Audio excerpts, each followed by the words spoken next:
Steve examines an old map from a villager's chest, showing a cave deep in the mountains. With a torch in hand, he heads towards it. Steve steps in, the torchlight barely cutting through the darkness, and water drips, echoing through the cavern.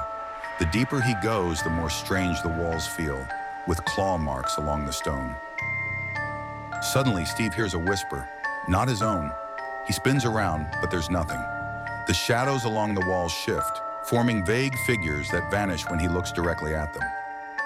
The tunnel leads to an enormous underground chamber. The walls are carved with pulsating red symbols, unlike anything Steve has ever seen. In the center stands a humanoid figure, unnaturally still. It looks wrong.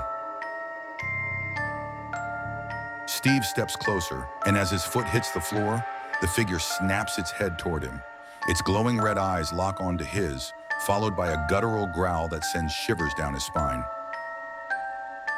Without warning, the SCP lunges at Steve with impossible speed.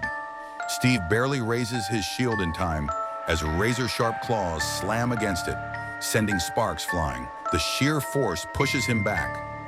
The impact knocks the torch from Steve's hand, making it flicker wildly before going out. Darkness fills the chamber, with the only light coming from the glowing symbols and the SCP's red eyes. Steve sprints through the chamber, but the SCP's jerky movements close the gap quickly. It crawls on the walls and ceiling, moving like a nightmare. Thinking quickly, Steve leads the SCP to an unstable part of the floor. As it steps on it, the stone crumbles, sending the creature into a deep pit, but Steve knows it's not over. The silence breaks with a horrific screech from the pit. The SCP claws its way up the walls, faster than before, its cracked body glowing from within in a fit of rage. Steve dodges the attacks and lands a strong slash across the creature's chest. The SCP shrieks as cracks spread across its body. With one final swing, Steve shatters it into glowing fragments that vanish into the air. The cave shakes as the red symbols fade. Steve runs as the cavern collapses, barely escaping and tumbling onto the grass. Panning, he looks back. The entrance is gone, sealed forever. What was that thing? He may never know.